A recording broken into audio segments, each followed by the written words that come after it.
What's up? It's your boy Zoe here, giving you your March vlog update. I just came back from Unpub recently, and it was a gosh darn blast. I met lots of old friends, met lots of new friends, tested literally everything. It was awesome. Before I get into the updates that I got from that, I'm going to talk about a little side thing I've been doing. Lately, I've been really into making like these little YouTube shorts on my personal YouTube, which you could see like right there. So if you vibe with my sense of humor, maybe check them out. Honestly, don't care. You can unlike and unsubscribe if you like. I don't care about metrics.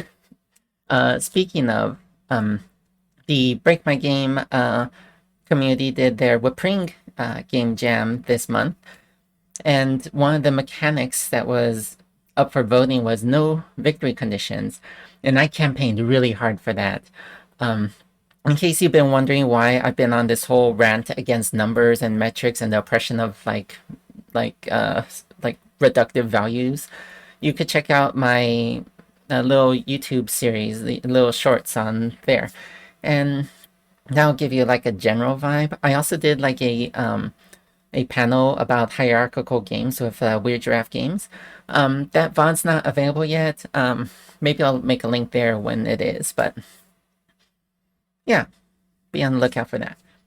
Anyways, for the Break My Game Wpring Jam, there was the map reduction mechanic, the advantage token, and then the no victory conditions.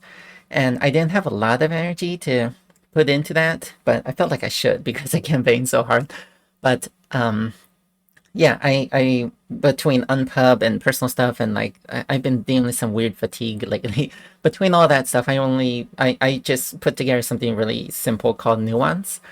It's a game about where you are all fans of some internet celebrities who are having some like drama, and each celebrity is associated with like a playing card suit, like diamonds, hearts, spades, clubs, and the cards are split into little stacks called receipts, and you're like taking peeks at cards in the receipts, trying to make judgments on who is the guilty celebrity, who's the innocent celebrity.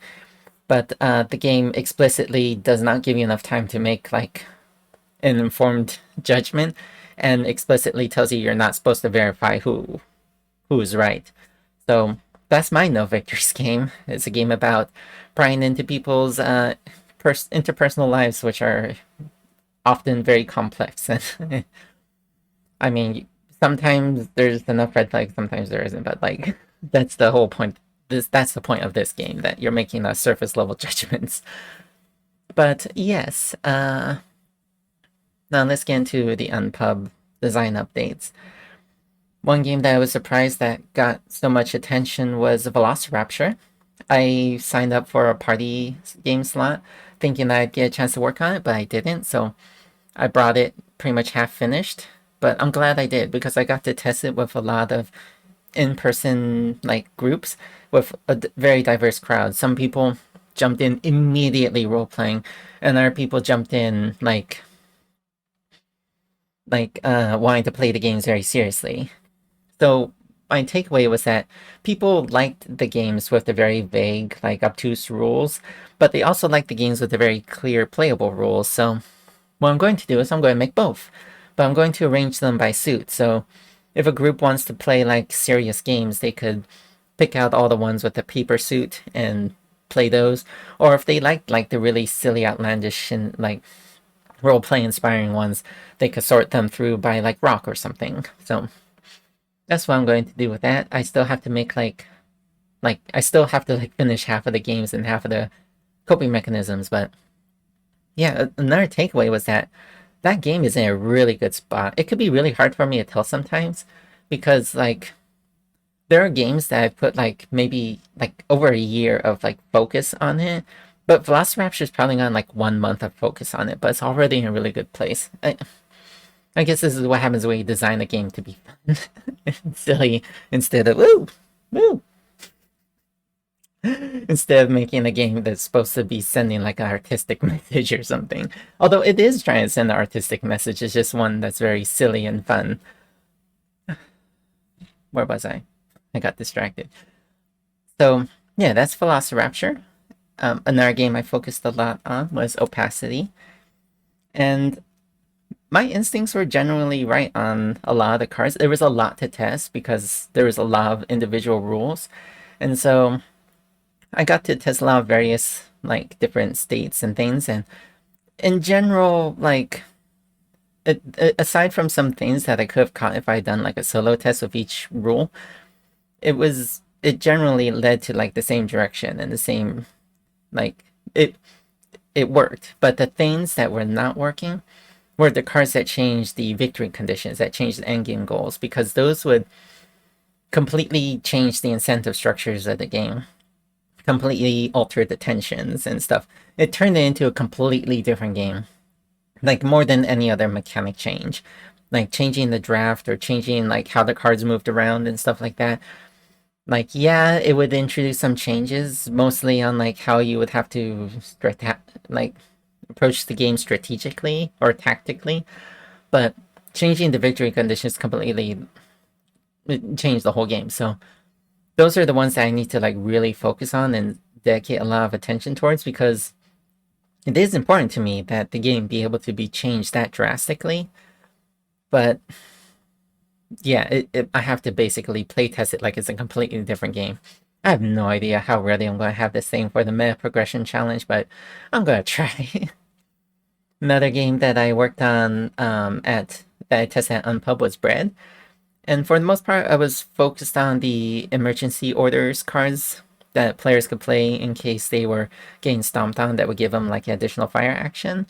And so it's like twofold. On one hand, I did see players having that tension of, do I scorch the earth because they've been bullying me? And so for that part it's working perfectly. But another side effect was that players who were in the lead were using them to basically end the game early, because the fire would burn through the deck and give them tools to like, yeah, like burn things down and get to the end state. And so we were seeing some games where people who were in the lead were using it, and I feel like that's thematically antithetical.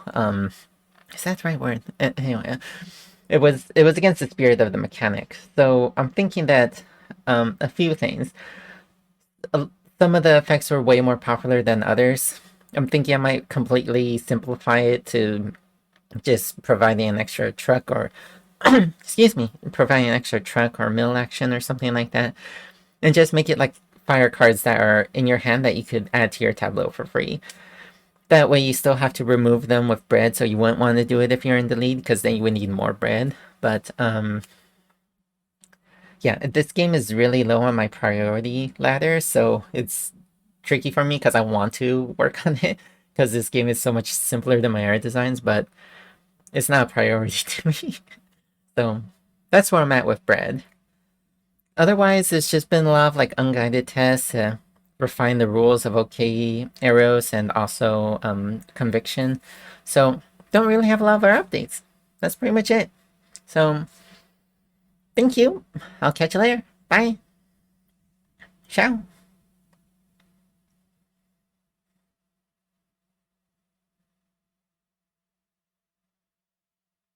Ciao. Bye.